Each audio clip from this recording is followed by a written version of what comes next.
politique, mais que l'on veut faire gober à la naïveté. Je signale d'abord que cette émission est réalisée de main de maître par Ngos Masiela à la régie FM mais également je dirais Petit Pereira qui la réalise à la télévision côté des filles Istanbul. Et derrière les images, c'est David Machira, Christian Moses Massunga qui vous parle, vous la présente. Deux thèmes aujourd'hui. L'UDPS réussira-t-elle à toucher à la Constitution sans embraser le pays? Et en second lieu, lancement du mécanisme de vérification ad hoc renforcé à Goma, une avancée significative dans le processus de Luanda. On s'interroge, on en parle avec Maître Fauche qui est cadre communicateur de l'UDPS. Maître Emmanuel Fauche-Koumaï, bonjour et bienvenue en débrief. Bonjour Moses. C'est une joie d'être une fois de plus invité sur ce plateau pour que nous puissions éclairer des milliers et des milliers de téléspectateurs qui aiment On Débrief, qui aiment la RTGA. Et je salue tous les téléspectateurs et les auditeurs. Et je salue également mes électeurs de Dimbélengé au Kasaï central. Donc nous ne les avons pas oubliés et nous savons qu'en politique c'est toujours la lutte et nous continuons la lutte et nous pensons que l'éternel Dieu qui assure notre avenir nous donnera un jour meilleur. Vos électeurs de Dimbélengé, il faut dire à ceux qui nous suivent que vous avez été candidat député national. Candidat numéro 135 à la députation nationale. Député malheureux. Candidat malheureux. Bon, pas malheureux, mais les choses se sont déroulées comme elles l'étaient, mais nous sommes parmi les potentiels. Très bien. Un deuxième invité qui va devoir nous rejoindre incessamment. Une deuxième invitée, parce qu'il s'agit d'une dame, c'est Madame Chantal Moboni, qui est obstruée par les embouteillages. Au moins, vous avez suivi nos deux thématiques, chers auditeurs et téléspectateurs. Si vous voulez participer à l'émission, joignez-vous à nous au 097 30 50 850. 097 30 50 850, c'est notre standard. Jusqu'à 17h, on débriefe l'actualité. RTGA. Alors, Maître Fauche, la question sur la Constitution, votre parti UDPS, qui l'a déclenché justement, tient forcément à toucher à la loi fondamentale, soit on parle du changement, soit on parle de la révision, une initiative qui, pour certains observateurs, présage le catastrophe pour le pays. Voilà pourquoi on s'interroge, je l'ai dit à l'entame de cette émission, est-ce que l'UDPS réussira-t-elle à toucher à la Constitution sans effusion des sangs? Bien sûr, l'UDPS, c'est la machine politique. Et aujourd'hui, l'UDPS, c'est la première force politique au niveau de l'hémicycle. C'est l'UDPS qui dirige le gouvernement de la République au travers de la personne de la dame de fer, Madame Judith Soumino Tuluka. Vous savez, il y a des gens qui disent des choses sans en avoir l'expertise. Il y a les gens qui s'agitent, qui sont en train de corroborer ce qu'ils ont déjà entendu parler. Donc, la question de la révision de la Constitution n'est pas une question à débattre en ce moment. C'est révolu. C'est révolu. Puisque la Constitution a été révisée en janvier 2011. 5 ans après son existence. Elle n'avait même pas encore atteint la maturité. Elle a été révisée. Pourquoi le pays n'a pas été mis à feu? Donc, aujourd'hui, on va réviser la Constitution puisque la révision de la Constitution est constitutionnelle. Lorsque vous lisez l'article 218 de cette charte fondamentale, on vous énumère, les constituants vous énumèrent les gens qui peuvent avoir l'initiative de réviser la Constitution. C'est que la révision de la Constitution est possible. c'est encore très possible du fait qu'elle a été déjà révisée en 2011. Et je voudrais vous dire qu'il y a un verbe important que nous utilisons en droit. Nous disons les lois qui régissent le pays. Et les gens ne comprennent pas ce que c'est que le verbe régir. Gouverner. Verbe régir signifie gouverner, administrer, diriger. Vous comprenez? Donc, on doit avoir des lois qui doivent gouverner, qui doivent aider le pays à s'épanouir, à aller de l'avant. Et la Constitution est une institution, organisme qui exprime, qui étale la volonté du peuple souverain sur la manière dont il désire être gouverné et dont il désire organiser le pouvoir d'État, les libertés fondamentales, les droits fondamentaux du peuple. Donc, par conséquent, il faut que cette loi, puisque c'est la base, c'est la fondation même de l'État, c'est la fondation, toutes les autres petites lois doivent être prises et on les confronte à la Constitution pour voir si elles respectent la constitutionnalité ou bien elles sont inconstitutionnelles. Vous comprenez? Alors cette loi doit être faite de manière à aider l'édifice pour être solide. Comment voulez-vous que la loi fondamentale, nulle part au monde, puisse consacrer l'impunité de chef de l'État, l'impunité de Premier ministre? Le Premier ministre, les chefs de l'État, dans l'exercice ou à l'occasion de leurs fonctions, peuvent détourner, peuvent tuer, peuvent violer, peuvent faire n'importe quoi, mais ils ne seront jamais poursuivis. Pire encore, quand ils terminent, ils ont d'autres fonctions. Le cas de Matata Ponyo est éloquent. Quand bien même j'ai suivi un député lors de la réception du projet de la loi des finances, en train de louer Matata Ponyo, il dit mieux vaut voler l'argent et instruire au pays. Et puis Matata a volé, mais il a construit une grande université au Maniema, il y a un aérodrome moderne au Maniema, ainsi de suite. Non, non. Donc, les gouvernants sont des mandataires. Ils sont redevables au peuple. Ils sont redevables. Ils doivent gérer de manière à ce qu'ils prennent des bonnes lois, qu'ils puissent gérer de manière correcte, qu'ils puissent assurer la gouvernance de manière qu'après leur mandat, ils vont se retrouver parmi le peuple et ils auront les comptes à rendre au peuple. Non, vous dites que la Constitution consacre l'impunité du chef de l'État et du Premier ministre, alors que mais elle-même, la Constitution, paraît ici limitée. Voilà pourquoi elle renvoie à d'autres lois organiques. Non, elle renvoie à d'autres lois organiques, mais ces lois-là doivent d'abord se conformer à la Constitution elle-même. Vous voyez par exemple que la Constitution est de temps en temps violée. Quand vous lisez l'article 10 de cette loi fondamentale, l'article 10 vous dit la nationalité congolaise est une et exclusive. Elle ne peut pas être détenue concurremment avec une autre. Ouais. Mais combien d'opérateurs politiques sont binationaux? Combien d'athlètes, les joueurs et autres, ont plusieurs nationalités? Mais on tolère ça.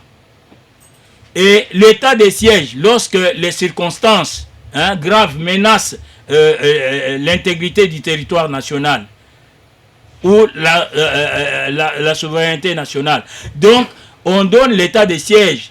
Les chefs de l'État proclament l'état de siège après consultation du Premier ministre et du Parlement, qui est bicaméral.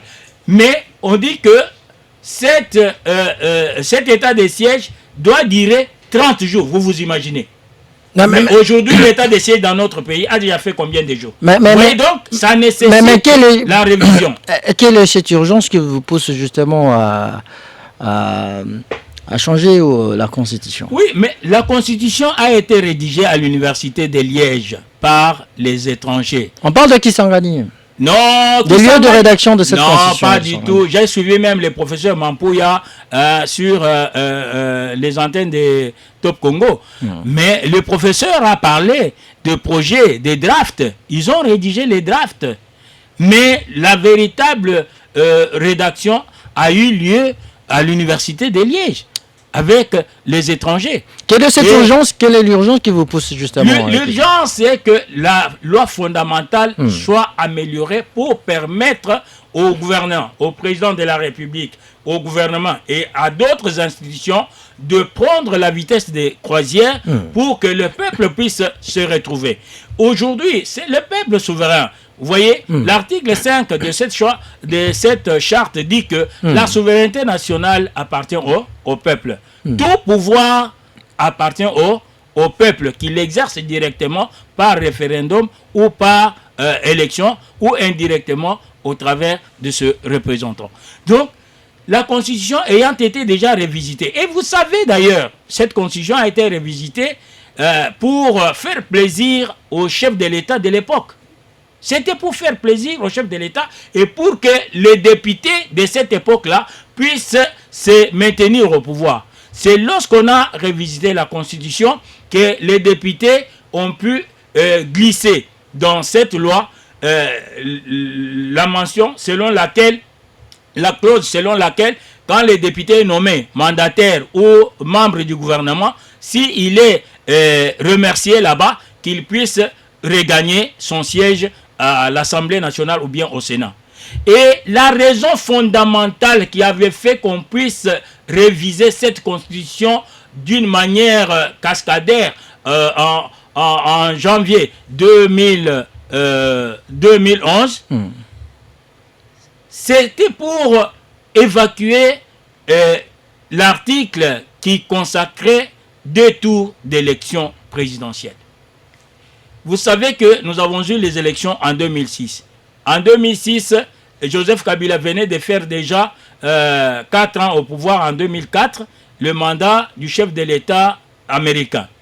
Et la transition a commencé en 2004 jusqu'en 2006. Donc, Joseph Kabila avait totalisé 6 ans au pouvoir. Alors, on a fait les 2 tours. Quand il y a eu 2 tours, c'était Joseph Kabila, Jean-Pierre Bemba et Mbouta Kizenga.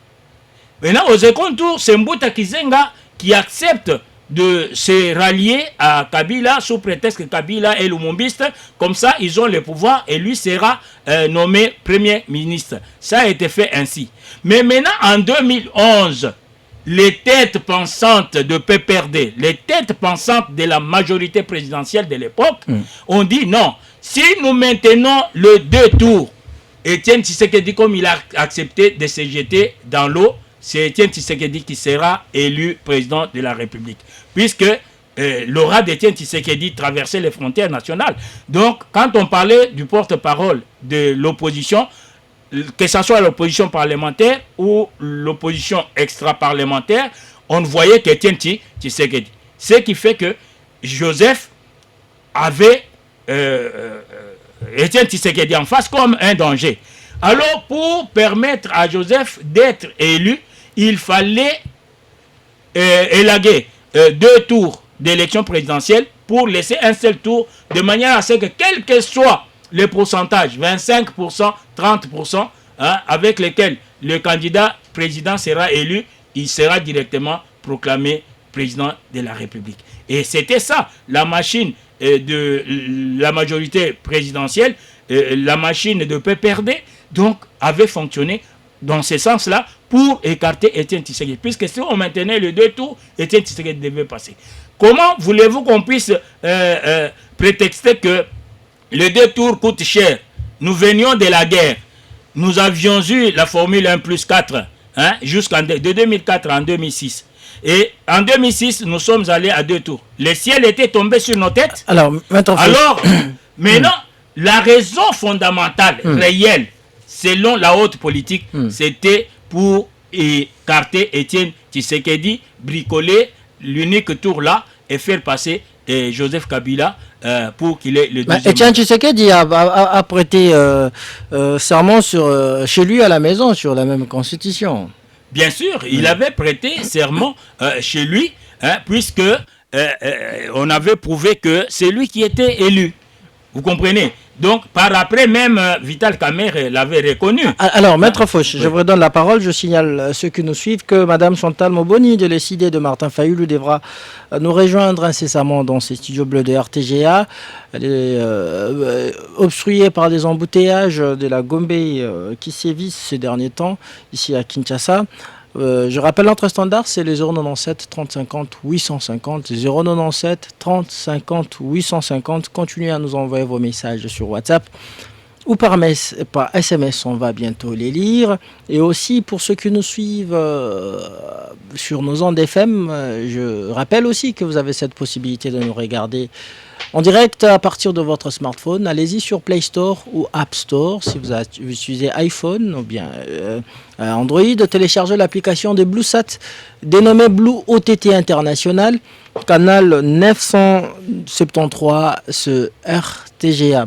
Alors, Maître Fauche, plusieurs organisations de la société civile, notamment les ONG de droits de l'homme, l'Église catholique et protestante, mais également l'opposition compte faire barrage à votre démarche. Alors, comment vous allez...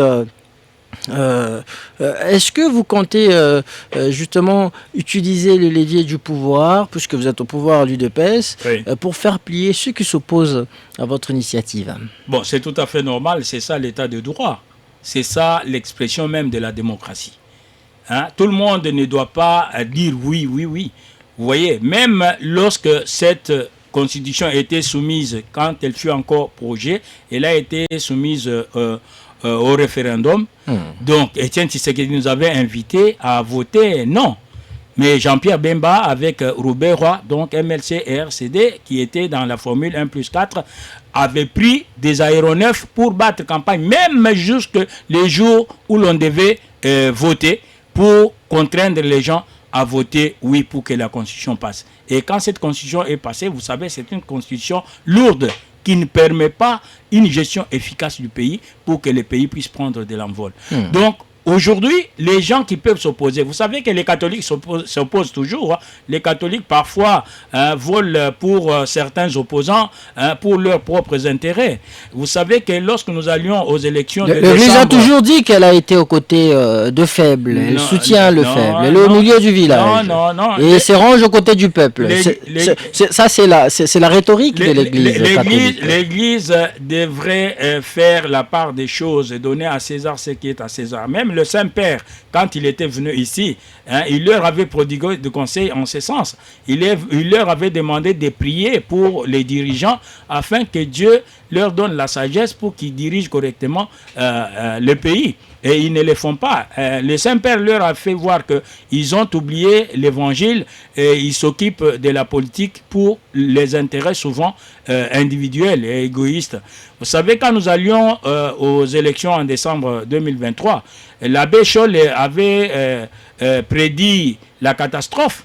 Il menaçait. Et même aujourd'hui, il a toujours des messages menaçants. Je me demande si on organise la révision de la Constitution. Je ne sais pas si l'abbé Scholl a des armes et il va prendre les armes contre qui. Je ne sais pas. Alors, à l'opposition, l'UDPS avait milité aux côtés de cette même église pour empêcher Kabila à briguer un troisième mandat. Avec raison, 1000 raisons, Moïse. Et maintenant, cette même église, elle a tort. Non, elle a pleinement tort. Elle a tort. La constitution a été rédigée à l'université de Liège pour faire plaisir aux belligérants. RCD Goma de Rouberois, MSC de Jean-Pierre Bemba et PPRD Joseph Kabila. Même l'article 220, et il a été libellé en ce sens-là. C'est pour l'équilibre des forces entre ces trois belligérants-là, puisqu'il s'est soupçonné.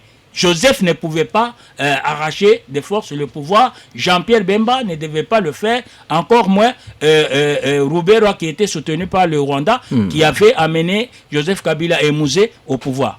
Donc, vous comprendrez que même le débat qui était prévu en 2006 entre Jean-Pierre Bemba et Joseph Kabila a été annulé sous prétexte que Jean-Pierre Bemba risquait de tomber sur Joseph sur le plateau de la télévision. Vous comprenez les niveaux? Hein? Donc, on avait éludé ça. Mais moi, je vous dis ici que les autres n'ont pas raison de s'inquiéter. Joseph a accédé au pouvoir suprême en 2001 lors de l'assassinat lâche et barbare de Mouzé Joseph Kabila sur le trône présidentiel. Donc, de 2001 à 2004, lorsqu'il y a eu Sun City, Joseph totalisait déjà 4 ans, non? Je le disais déjà, le mandat de chef d'État américain. Et quand il a tout accepté, ce que Mouzé refusait, lui avait tout accepté. C'était le jour et la nuit. Alors, il y a eu la formule 1+4. Donc, de 2004 à 2006, Joseph a totalisé 6 ans au pouvoir en tant que président de la République. Quand nous allons aux élections, c'est Joseph qui gagne avec Mbouta Kizenga. Donc, de 2006 à 2011, ça fait 5 ans plus 6 ans, hein, il a déjà 11 ans au pouvoir. Et de 2011 à 2016, il avait déjà 16 ans. Mais maintenant, comme il ne voulait pas organiser les élections, alors qu'il était déjà hors deuxième mandat, il y a eu le professeur Bouchard, vous vous souvenez, il a bu la honte. Il a même rédigé un ouvrage, hein, se disant constitutionnaliste, il a rédigé un ouvrage pour dire non, on peut faire sauter toutes les dispositions de la Constitution afin de procurer à Joseph le troisième mandat. Et Mende, qui était à l'information, ne faisait que défendre Joseph. Donc, il faisait tout pour que Joseph ait le troisième mandat. Ce qui fait qu'en 2016, Joseph permettait. Ce qui fait qu'en 2016, Joseph n'a pas pu organiser les élections et il a obtenu encore 2 ans comme ça gratuitement. D'abord, ils ont fait venir un Togolais là, Eden Kodjo. Hein? Je crois qu'il n'est plus, paix à son âme. Eden Kodjo est venu ici, il y a eu conclave.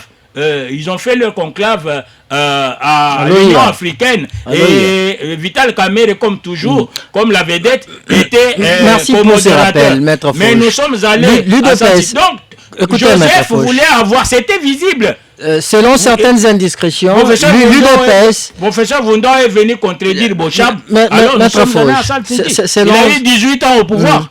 18 ans. Selon certaines indiscrétions, l'UDPS chercherait justement à travers son initiative à s'accrocher au pouvoir.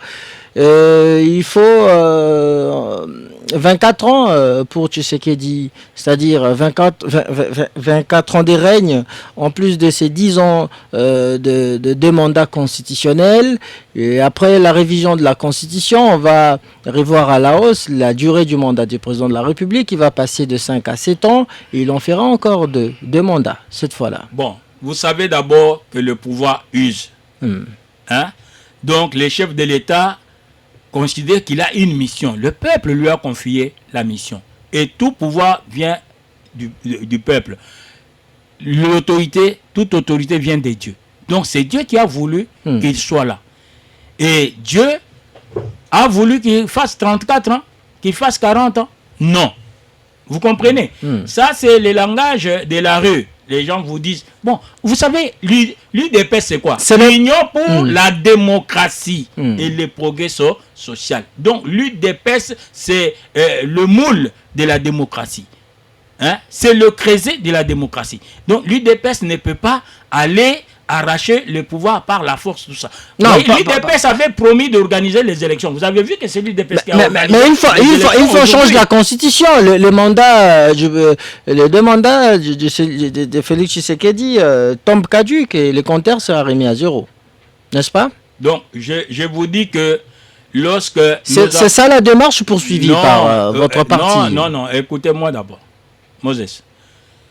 Joseph a accédé. Mais vous pouvez carrément vous assumer, Maître Fauche. Si c'est là ce n'est pas ça. La finalité de votre projet. Ce n'est pas ça. Mais pourquoi cherchez-vous à faire sauter les verrous? Non, on doit faire sauter les verrous puisque le verrou a été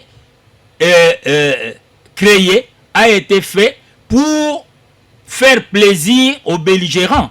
À ces 3 forces, vous savez que... Les 2 mandats ne suffisent pas. Le pays était divisé en 2. On gardera toujours les 2 mandats.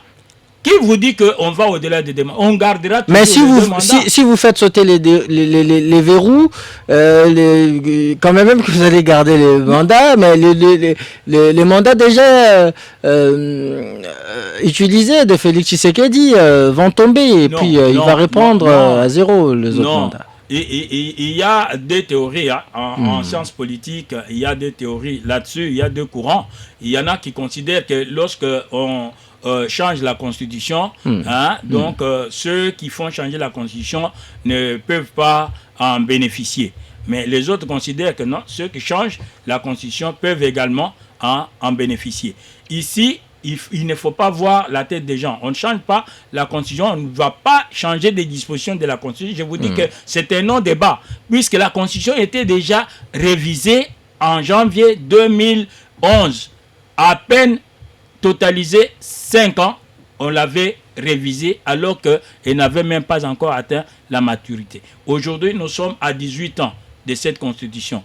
Donc, elle mérite d'être révisée puisque nous ne sommes plus dans le même contexte. Vous savez que dans cette Constitution qui est entre mes mains, il y a même les dispositions qui régissent les institutions de transition.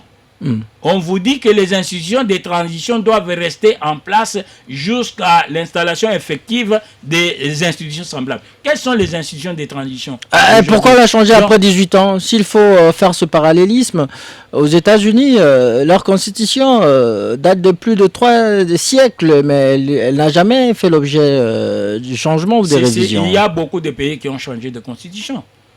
L'Allemagne a changé la constitution. Et elle a continué avec une constitution que l'on considérait comme étant un peu provisoire. La France a changé plus d'une fois la constitution. Nous sommes un État, nous sommes un pays. Vous voyez, le président burkinabé, je vous ai envoyé cet élément-là. Il dit, la première constitution avec le président burkinabé a été rédigée en France. Notre premier président l'a amené dans son sac, rédigé par le professeur français. Et on nous dit c'est la constitution de Burkina Faso. Il dit la constitution qui a régi notre pays pendant le régime de Blaise Compaoré a été rédigée par un professeur français, sans tenir compte des réalités de notre pays. Et on vous dit que c'est la constitution de Burkina Faso. Mais aujourd'hui, nous devons rédiger la constitution nous-mêmes pour exprimer la volonté du peuple. La constitution, c'est le soubassement. C'est une institution, organisme qui reflète la volonté du peuple souverain. Tout pouvoir vient du peuple. Donc, le peuple exerce ce pouvoir-là directement par référendum ou par élection. Donc, il faudrait que nous puissions avoir une constitution qui permet au pays de se développer, qui permet au pays de décoller, qui donne le pouvoir aux institutions d'une manière objective et réelle pour qu'ils puissent exercer la redevabilité vis-à-vis du peuple souverain. Donc, nous disons qu'on va revisiter la Constitution, puisque cette Constitution que nous avons n'est plus conforme aux besoins du peuple. Et en droit, nous disons, les faits précèdent le droit. Donc, les faits sont déjà là, c'est une réalité. Nous reconnaissons la diaspora. La diaspora intervient ici. Il y a nos joueurs qui ont des nationalités étrangères, mais qui demeurent encore congolais. Et nous les invitons même ici en campagne pour participer au Léopard, ainsi de suite. Donc, nous devons revisiter cette constitution. Même l'article 220 dont vous parlez là, les verrous, ça a été libellé pour faire plaisir. Est-ce que les silences de vos alliés au sein de l'Union sacrée ne vous inquiètent-ils pas, peut-être ça ne peut pas. Sur cette question de, non, ça ne peut pas, de révision ou de changement. Ça ne peut pas nous inquiéter. Vous savez que certains de nos partenaires au niveau de l'Union sacrée brûlent d'ambition pour être candidat Absolument, président, absolument. Et ils veulent que nous puissions aller en 2028. Mais nous allons à 2028 avec quel type de constitution? Mais pensez-vous qu'ils seront là toujours pour accompagner Félix Tshisekedi? Et également, comme vous l'avez dit, ils nourrissent des ambitions de briguer la magistrature suprême. Vous savez, cette constitution, il y a même, j'avais suivi le professeur Mampouya, comme je vous le disais, et nous avions vu la liste de ceux qui avaient rédigé la constitution. Il y a eu professeur Bouchab, professeur Mampouya, qui était allé là-bas, prof Bob Kabamba, qui est belge, qui est professeur même à l'université de Liège. Il y a eu le professeur Ndong, sénégalais, mais qui était venu représenter l'Union européenne. Vous comprenez? Donc c'est que l'Union européenne est venue pour exercer le pouvoir, pour s'imposer. Il y a eu les Français qui sont venus pour... Vous voyez même l'article 78. L'article 78 amène la lourdeur, fait perdre du temps au chef de l'État et au gouvernement. Donc, cet article a été copié, dicté par le Français, selon la Constitution française. Comment répondez-vous à ceux qui pensent que l'UDPS a justement activé cette machine de changement ou de révision de la Constitution en début du deuxième mandat de Tshisekedi, pardon, en début du deuxième et dernier mandat de Tshisekedi, justement pour contraindre ses alliés à l'accompagner dans son initiative et surtout identifier ses alliés encombrants? Non, mais il n'est pas interdit aux gens de raconter des hérésies, de dire n'importe quoi. Vous voyez ça? Je vous dis, est-ce que les gens comprennent le verbe régir que nous utilisons en droit? Nous disons la loi régit, la Constitution régit. Nous avons, vous et moi, expliqué ce que c'est que régir. Et si nous parlons de gérer ou de gouverner, nous allons voir ce que notre contemporain Fayol dit. Gérer, c'est prévoir. C'est organiser, c'est commander et contrôler. Il y a 4 impératifs qui constituent des chapitres sur lesquels nous pouvons nous étaler même pendant des mois en train d'enseigner. Donc, la Constitution en tant que institution, règle, doit refléter la volonté du peuple sur la manière dont il désire être gouverné, être dirigé. La Constitution doit permettre au pays de décoller, d'aller de l'avant. Pas une Constitution qui est libellée par des puissances étrangères pour nous dicter leur volonté, puisque nous étions au niveau de la belligérance. On a parlé de l'article 278, là on disait donc cet article où l'on demande à l'État de céder sa souveraineté pour la réalisation de l'unité africaine. Vous verrez que cette disposition-là se trouve dans la plupart des pays qui étaient en guerre. Vous savez que Côte d'Ivoire était en guerre. Il y a eu même avec le feu président Kolan Bédié l'ivoirité pour écarter Alassane Ouattara, puisqu'on considérait que Alassane Ouattara est burkinabé. Il a été amené en Côte d'Ivoire par le feu président Houphouët-Boigny, puisque les institutions de Bretton Woods l'avaient recommandé pour qu'il puisse être Premier ministre là-bas. Donc, il y a eu des concepts comme ça. Guillaume Zoro était là. Donc, la plupart des pays, Burkina Faso et consorts, donc on a mis cette disposition-là pour que l'Union africaine puisse se donner le pouvoir quand il y a conflit, de venir s'installer dans ces pays-là d'une manière un peu souveraine. Et puis nous sommes un pays de tradition moniste. Nous reconnaissons la prééminence des conventions internationales ou des traités sur l'armature juridique interne. Je vais bientôt les gens lire. qui pensent que nous allons donner le jusque pouvoir... là, vous êtes seul sur ces plateaux. L'autre invité ne s'est toujours pas présenté ici dans notre studio. Ouais. Et je pense que serait mieux que vous répondiez déjà à certains messages qui vous sont posés, qui vous sont envoyés ici, Oui. à certaines questions qui vous sont posées par les auditeurs. Mais bien avant, Merci, j'aimerais que vous répondiez à cette question avant de passer à la lecture de messages. Ouais. Je vous avais demandé à Ouais. l'entame de cette émission, est-ce que l'UDPS n'est-elle pas en train là de vouloir embraser les pays avec cette situation Mais qui va embraser les pays, Moïse? Je vous ai posé cette question-là aussi. Hein? J'ai dit que vous savez que l'abbé Scholl est toujours menaçant dans ses messages. Vous savez que les catholiques menacent. Et vous avez suivi les églises de réveil, les kimbanguistes, les musulmans. Ils soutiennent que l'on puisse réviser la Constitution et qu'on puisse aussi les associer, puisque ce sont des pasteurs. Ceux qui s'opposent à votre démarche envisagent de mobiliser la rue, de descendre sur la rue pour exprimer leur désapprobation. Et vous également, l'UDPS, vous les dites que vous maîtrisez encore, vous avez encore cette expérience de la rue. Et justement... Moses, vous êtes journaliste intelligent. J'aurais aimé que Madame Moboni, Chantal soit là. Et Sidé avait la mouka là-bas, la coquille vide, avait promis des actions de grande envergure. Lorsque les catholiques les ont chassés, l'abbé Scholl avait dit plus question d'hommes politiques derrière nous qui fassent leurs affaires.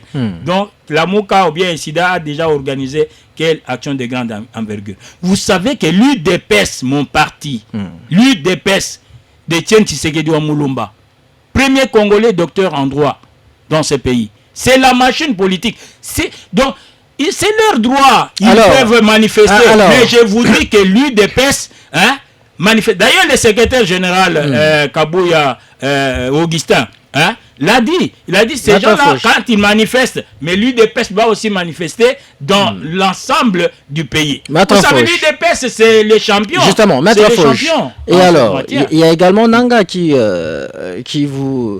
menace de déclarer l'indépendance du territoire qu'il contrôle, des entités qui sont sous son contrôle, si jamais Tshisekedi touché à la Constitution. Non, mais... Est-ce que Félix Tshisekedi va faire le forcing? Mais Nanga est en train de blaguer. Avec quelle force? Il est en train de blaguer. C'est son droit. Blaguer, c'est-à-dire? Il est rebelle, non?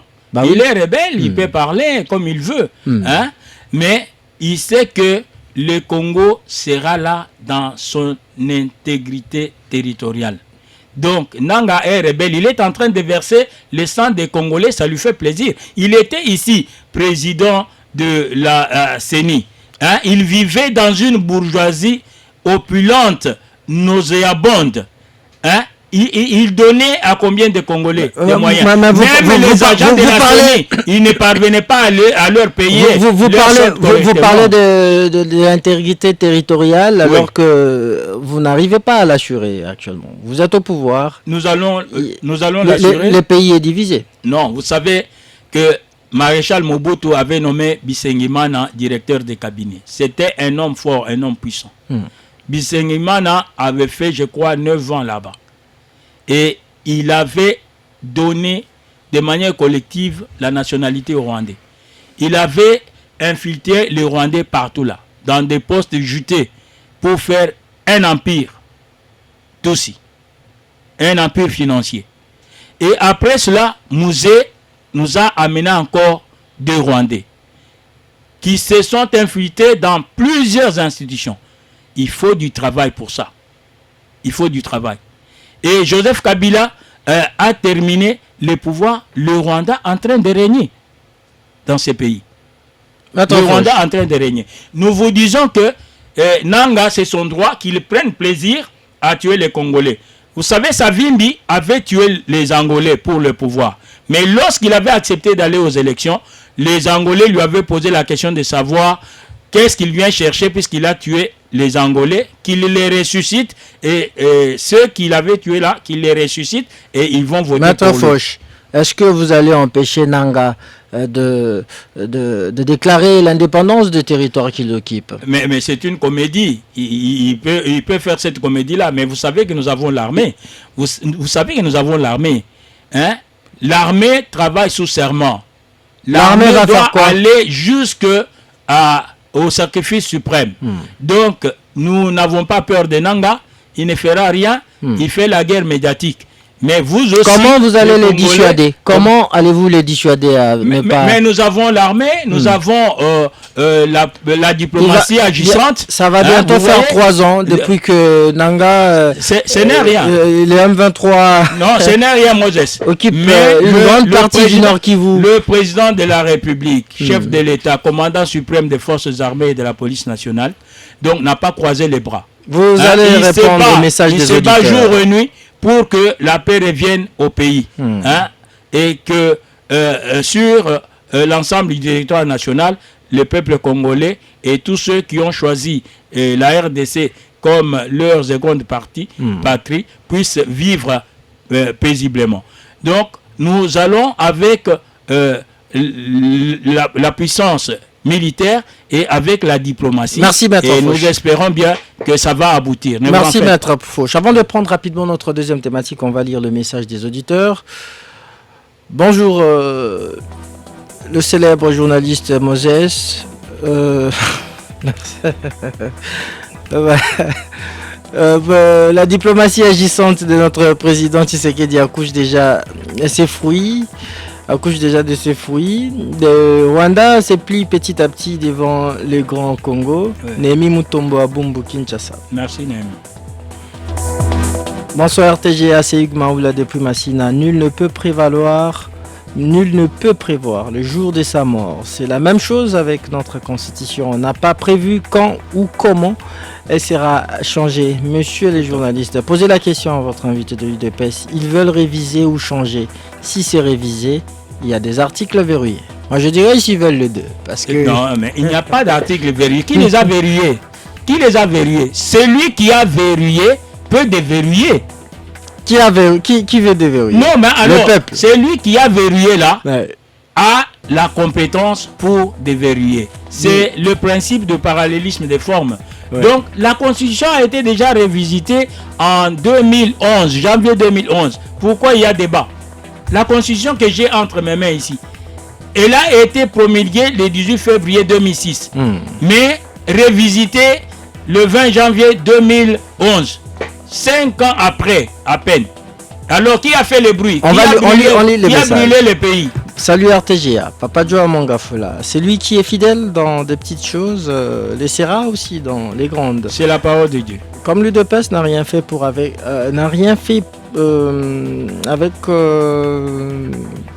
je veux dire quoi, avec ses mandats, même si on lui laisse 30 ans, il n'y aura rien. Si c'est pour respecter la vision de Tshisekedi, père, qu'on change la constitution, pourquoi il ne l'avait pas fait au premier mandat? Non. Chaque chose a son temps. Bonjour en débrief. Un long message que je ne vais d'ailleurs pas tout lire, un message kilométrique de Pius Boeing depuis Kolwezi qui nous suit. Il dit bonjour en débrief. Le débat sur la révision et les changements de la Constitution est un débat scientifique. Moi, je pense que cette Constitution revêt un caractère hybride dans ce sens qu'elle est à la fois rigide et souple. Sa rigidité réside sur le fait qu'il y a des dispositions verrouillées telles que l'article 220. Et sa souplicité démontre qu'elle prévoit le mécanisme de sa propre révision. Nulle part l'actuelle Constitution prévoit le mécanisme de son changement. Pour ce faire, il y a deux facteurs qui prévalent, notamment le coup d'État, changement des capitales ou événements majeurs compromettant l'existence d'un État. Deux questions se posent. Y a-t-il urgence ou opportunité? À cette question, il est clair qu'au regard des enjeux de l'heure liés à la gouvernance actuelle, là, ce débat est inopportun. Le peuple ne s'inscrit pas à ces directoires. Vouloir forcer le régime s'autodétruit. Mais qui engage le peuple? Vous n'avez pas qualité d'engager le peuple. Le peuple a ses représentants. C'est ça que l'article 5 de la Constitution dit. Donc ce sont ces représentants qui doivent dire on va révisiter ou pas. Mais ils l'ont fait en 2011. Comment ils ne peuvent pas le faire en 2018 puisque nous avons constaté beaucoup de faiblesses de cette loi fondamentale et doit être rédigée de manière à ce que les aspirations du peuple soient prises en compte. Bonjour mon émission. À Monsieur de l'UDPS, quelle est la position de leur allié qui ne semble rien dire jusque-là? J.C. Philibert Angaba. Ce n'est pas un problème. Vous savez que l'UDPS, c'est un parti qui s'assume. Nous avons la loi organique qui crée les partis politiques et organise leur fonctionnement et leur organisation. Donc l'UDPS, c'est un parti politique qui s'assume, c'est une machine politique.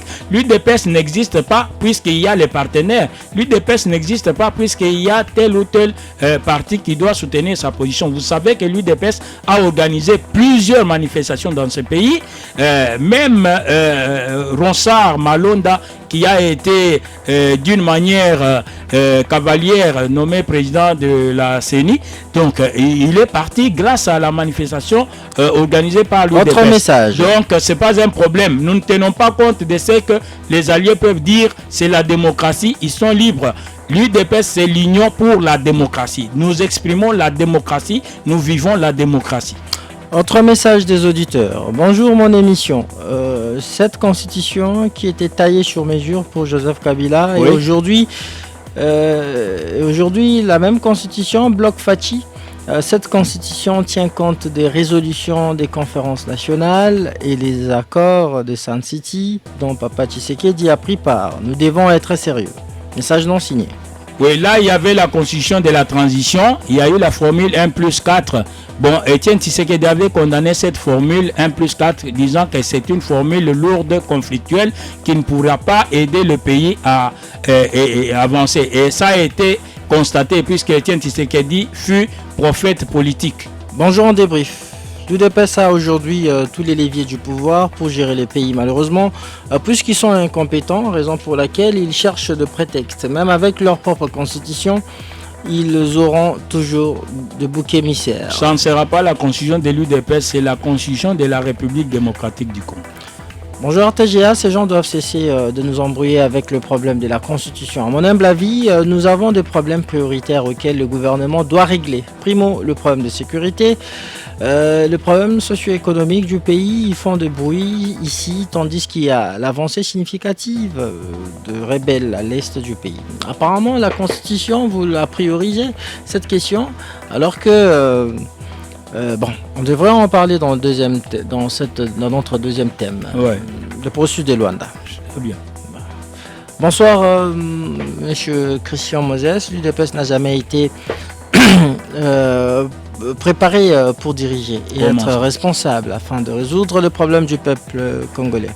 Pour Comment constituer la commission qui doit élaborer la constitution, M. Chilombo doit se référer à quel article de la Constitution? Oh là là. Message de Madame Titi. Oh là là. Non, Salut RTGA.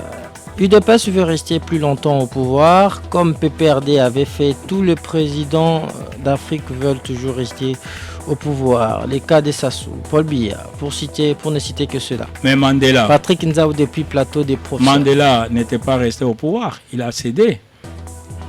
Un bon exemple à suivre aussi. Oui, c'est un exemple. Ouais.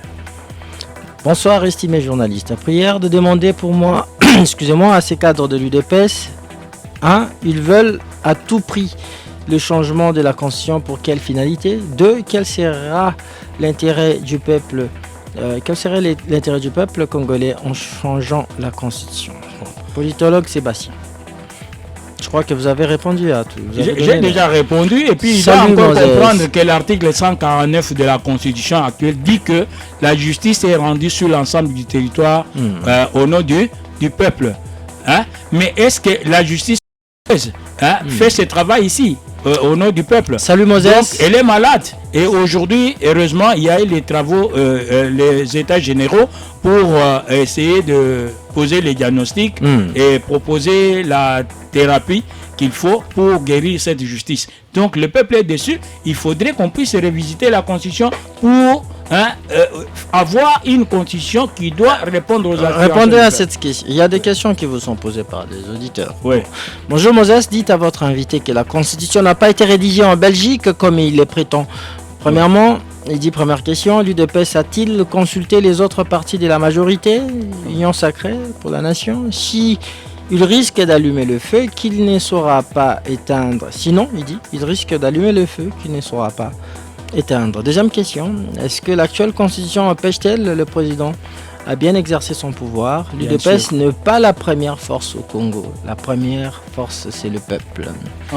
En quoi est-ce que cette constitution empêche Tshisekedi de bien gérer le pays? Absolument. Absolument. Votre message, si la constitution a été révisée pour le bien-être de Kabila en 2011, Oui. vous aussi l'UDPS voulez changer la constitution pour le bien-être et de rester au pouvoir. Non, pas du La tout. démarche de Mais- l'UDPS n'est pas claire. Non. Bobo Ndingambote à lui Non, seul. non, mais c'est Dingambote. Et il faut que vous soyez gentil. Donc, Kabila a déjà 2 mandats officiels. Donc, il a eu 18 ans au pouvoir. Vous avez vu le professeur Bochab. Professeur Bochab a fait sortir un ouvrage sur la Constitution. Et il a été contredit également par un autre professeur, le professeur Félix Vundo, monsieur. Cédric Et Chianga. Kabila voulait avoir 3e mandat. Maître Alors, Fauchon-Valio, les messages. Donc, il devrait avoir 23 ans au pouvoir. Ce qui n'était pas possible. L'UDPS ne devait pas le laisser faire. Il y a ce message de Cédric Chianga qui nous parvient depuis Likasi. Il dit salut mon émission, je suis très content que cette constitution soit révisée car nous avons une constitution étrangère Merci. qui n'est pas congolaise.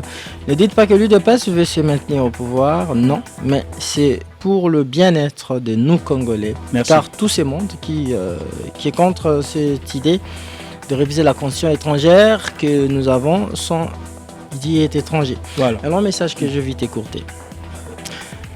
Bonjour ma radio, j'ai bien suivi votre invité, il a totalement raison. Nous devons changer cette constitution pour décoller notre pays. Je soutiens Maître Fauch. Merci. Monsieur Claude Kassamba depuis la commune de la Gombe. Merci, Claude. Bonsoir ma radio, c'est Carlos Amassina. L'idée de changer la constitution est dans les têtes de tous ces gens des lignes sacrées. Si nous ne faisons pas attention, différents... Non. Il dit la ils révision- régneront comme de seigneurs. Non. Rappelez-vous de machines à voter. hein. Non, il ne faut pas être pessimiste. Vous voyez, la machine à voter, c'était la stratégie pour tricher encore, pour favoriser Kabila à avoir le 3e mandat. Mais lorsque l'UDPS, par la bouche de Félix Antoine Tshisekedi Tshilombo, a dit avec ou sans machine à voter, nous allons aux élections, le PPRD. Un auditeur qui dit d'étaler. Maître Fauchi, un Non. auditeur qui dit bonjour ma radio, dit aux messieurs de l'UDPS de ne pas mêler l'église kimbanguiste dans leurs histoires. Nous sommes à politique, un message d'enseigner. Oui, mais ce sont des églises. Hein. Il y a eu les musulmans, il y a eu les. Vous avez dit kimbanguiste vous soutient dans votre démarche. Non, non, j'ai dit que les kimbanguistes, les églises de réveil, ont demandé, soutiennent la révision de la Constitution et demandent que les chefs spirituels soient parmi les gens qui vont rédiger la Constitution. C'est ce que je dis. C'est passé même sur Top Congo ce matin. Si notre ami n'a pas suivi, je crois qu'il suive peut-être le soir. On peut reprendre ça. Vous allez faire le référendum sans les territoires occupés par M23 et Nangas? Non. Ce sera pour quelle finalité? C'est vous- une question d'un auditeur. Non, je vous ai Ilunga, il je vous ai parlé ici de l'article 144, 145. Donc, l'article 144 considère qu'on ne peut pas réviser la Constitution ou changer la Constitution pendant la guerre, pendant l'état de siège, ainsi de suite. Mais vous savez que le Parlement a le pouvoir d'élever l'état de siège. Et pour ses besoins fondamentaux, et lorsque tout sera prêt, mais le Parlement peut lever l'état de siège. Vous savez que c'est le Parlement qui y autorise la prorogation de cet état de siège. Les chefs de l'État demandent On va dire au un mot. Parlement pour le faire. On va Donc, dire- on- ce n'est pas impossible. On- Lever Ouais. l'état de siège, c'est pas grave. On peut lever l'état de siège pour faire passer la loi fondamentale afin de pouvoir gérer correctement le pays et affronter ce qu'on peut affronter. Mais qui vous dit que d'ici là, les rebelles seront toujours là? Vous voyez comment le Rwanda est en train d'être affaibli. Donc, plusieurs messages. Devant, je crois que le monde, malgré la complicité de certaines puissances. Il y a plusieurs messages des auditeurs qui affluent notre standard, mais il nous reste, je crois, 10 minutes. Mais avant de terminer l'émission, on va quand même prendre cette deuxième thématique. Malgré que vous êtes seul sur le plateau, Madame Chantal n'a pas pu se joindre à nous, malheureusement. Elle a capitulé, c'est malheureux. Il fallait qu'elle soit là. Elle avait signalé qu'elle était toujours bloquée par des embouteillages. Alors, on en vient au lancement du mécanisme de vérification, notre deuxième thématique. Mécanisme de vérification donc renforcé à Goma. Vous savez, le ministre des Affaires étrangères, de la République démocratique du Congo et du Rwanda, sous la médiation de l'Angola, s'étaient réunis hier, mardi 5 novembre 2024, à Goma pour procéder justement au lancement officiel de ce mécanisme de vérification ad hoc renforcé dans les cadres du processus de Luanda. Cette initiative marque une avancée dans la gestion de la crise sécuritaire qui persiste dans l'est de la République démocratique du Congo depuis 3 ans, aggravée surtout par la résurgence de la rébellion du M23 soutenue par les Rwandais, accusant une large portion de la province qui occupe une large portion de la province du Nord Kivu à l'est de la RDC. Alors, ce mécanisme, Maître Fauche, doit également suivre la mise en place du plan de neutralisation des FDLR et les désengagements du M23, ainsi que la levée de mesures de défense du Rwanda. Est-ce que l'on y parviendra ou ça sera encore tirer les choses à la longueur? Non, nous allons y parvenir, Moses. C'est clair et net. Donc, menté, il restera toujours quelque chose. Vous avez suivi que le Rwanda avait reconnu qu'il avait des militaires sur le territoire congolais. C'est déjà un pas. Vous savez, au Conseil des droits de l'homme à Genève, la délégation gouvernementale était là. Et devant toutes ces puissances qui se disent championnes en matière de droits humains, ont été mises devant la réalité. La délégation gouvernementale congolaise a démontré noir sur blanc comment le Rwanda était en train de piller, de tuer, de massacrer la population congolaise. Et là, les champions de droits humains ne disent absolument rien. Donc, toutes ces puissances qui étaient là, les États qui étaient à ces conseils des droits humains, donc qui est l'organisme des Nations Unies, donc ont été mis devant la réalité. Donc aujourd'hui, le Rwanda n'a pas de choix. Il n'a pas de choix. Il ne peut que retirer ses militaires et cesser les soutiens à ces terroristes de M23. S'ils sont congolais, oui, la République démocratique du Congo a des lois, et la République démocratique du Congo est gérée et on pourra s'occuper de leur... Est-ce que le processus de Luanda est la seule issue pour justement sortir de l'auberge? Le Rwanda ne nous endort-il pas dans ces histoires de tractation, de longues tractations vous savez que lorsqu'on est membre d'une organisation internationale ou régionale, donc on cède une petite partie de sa souveraineté. Donc, nous sommes membres de l'Union africaine et c'est l'Union africaine qui a désigné l'Angola comme médiateur. Et jusque-là, l'Union africaine n'a pas changé d'avis. Et nous pensons que le président angolais, Lourenço, fait son travail. Et c'est pour ça que je vous dis qu'avec la diplomatie agissante de Félix-Antoine Tshisekedi Tshilombo, donc ça évolue. Ça évolue à quel niveau? Donc, mais vous avez vu que sur quel plan? Le Rwanda n'a pas eu des répliques. Le Rwanda n'a pas eu des répliques. Il a cherché à utiliser la diversion, mais la diversion a été directement diluée. Non, mais vous parlez de la diplomatie, vous continuez à parler de cette fameuse diplomatie agissante au moment où l'ennemi élargit ses prises continue à s'étendre dans les différentes localités. Mais nous avons la loi sur l'armée concernant la manière d'approvisionner notre armée. Et vous savez que dans les projets présentés par Madame Judith et son gouvernement à l'autorité budgétaire, donc il y a une bonne partie des ressources affectées à la sécurité. Donc on tient à mettre fin à cette aventure rwandaise.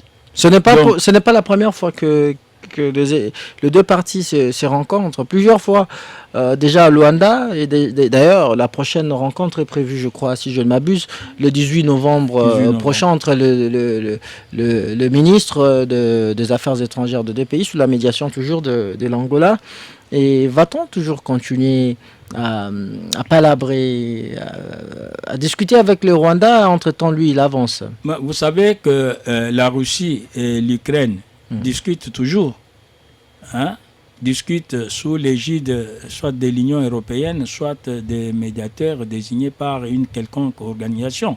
Donc, nous ne devons pas nous fatiguer de discuter, mais dans l'entretemps, nous faisons notre part. Notre part, c'est équiper et moderniser notre armée. Notre part, c'est recruter de jeunes qui aiment leur pays, qui aiment défendre la RDC, donc pour qu'ils puissent aller au front. Donc le gouvernement a pris tout cela au sérieux. Vous savez, la loi de programmation militaire est là, mais le projet de budget est aussi là. Donc nous pensons que l'autorité budgétaire qu'il a réceptionnée et l'a envoyé à sa commission économico-financière pour la retouche. Donc bientôt là, nous aurons la loi des finances publiques et nous verrons ce que nous pouvons faire. Mais nous ne négligeons pas un seul côté. La sécurité est une priorité des priorités pour notre pays. Madame le chef du gouvernement l'a dit, les chefs de l'État le dit toujours et le répètent, et il ne dort pas, il ne se repose pas pour cette histoire de la paix au Congo. Nous allons déjà vers la fin de l'émission, il nous reste 2 petites minutes, Maître Fauche. N'avons-nous pas d'autres alternatives, d'autres approches, en plus de la diplomatie, quand bien même que le front militaire paraît beaucoup moins efficace? Voilà. Non, le front militaire ne paraît pas moins efficace. Il y a plusieurs alternatives. Vous avez suivi qu'il y a eu aussi la SADC qui intervient. La SADC intervient à quel niveau? Non, mais vous savez que la SADC... La force de la SADC, on ne sait pas où est-ce qu'on en est avec ce soldat qui était... on se demande même si des troupes de la SADC sont toujours sur le sol congolais. Donc, où est-ce qu'on en est déjà? Donc, nous battons pour tout cela. Nous nous battons, mais faisons confiance au chef de l'État, qui est commandant suprême des forces armées. Faisons confiance à Madame Judith, la Première ministre, et son gouvernement, et le Congo sera libéré. C'est une réalité. Comment répondez-vous à ceux qui disent que Tshisekedi a complètement échoué dans la gestion de cette crise sécuritaire? Comment ils peuvent dire qu'il a échoué? Il pouvait avoir raison de le Rwanda spolie nos richesses, nos minerais, nos ressources de sous-sol. Chaque jour, il y a des tonnes et des tonnes de nos minerais qui traversent de l'autre côté de la frontière. Oui, Mais vous voyez qu'il y a les combats. Entre-temps, le gouvernement veut mener pour la traçabilité de minerais, puisque le minerai que l'on utilise dans la fabrication des ordinateurs, de téléphones cellulaires et consorts, batterie, ça vient de la RDC. Le Rwanda n'en a pas. Et on veut, comme le processus de Kimberley en ce qui concerne le diamant, donc vous savez qu'à un certain moment, on avait mis le carton rouge sur les diamants du sang. Les minéraux que le Rwanda est en train d'épiller honteusement sur les sols congolais et de tuer les Congolais pour ça. Donc, ce sont des minéraux du sang. Le gouvernement congolais se bat pour ça. Vous avez suivi le ministre de Communication et Médias, Patrick Mouyaya, les dire sans embâche. Merci, Maître Donc, Fauche. on va lutter pour assurer la traçabilité de minéraux que le Rwanda puis au Congo pour s'enrichir. Merci, donc, Maître Fauche. Bientôt là, notre pays pourra recouvrer la paix. Merci, Maître Fauche. Nous aurions bien aimé avoir dans ces studios Madame Chantal Moboni qui a connu un souci. Elle a été obstruée par les embouteillages qui n'ont pas permis d'arriver ici à la RTGA. Non, mais les embouteillages sont dégagés. Il y a les policiers partout là. Donc, on utilise même des bandes à partir de 15 heures. On utilise d'autres bandes. Ce qui rend parfois aussi difficile la circulation. Non, pas du tout. Moi, je suis venu. J'ai fait 15 minutes. Alors, cette émission, si vous l'avez aimée, elle a été réalisée. Je veux dire, sa réalisation a été assurée de main de maître par Ngos Masela et Pedi Pereira à la radio comme à la télévision avec Fiesta Mbou. À la régie télévision, David Machera était derrière les caméras. Henri Ebondo et Simon Kabamba l'ont conjointement coordonné et supervisé. Christian Moses Masonga qui vous parle, vous l'avez présenté. L'émission à suivre tout à l'heure en rediffusion à 22h30, heure de Kinshasa, et à 23h30, heure de l'Est, de la partie orientale du pays. Vous nous avez suivis à Goma, à Massissi, mais également à Bunagana, sur 87.5 FM. Restez avec nous sur RTGA et bonne suite de nos programmes. À très vite.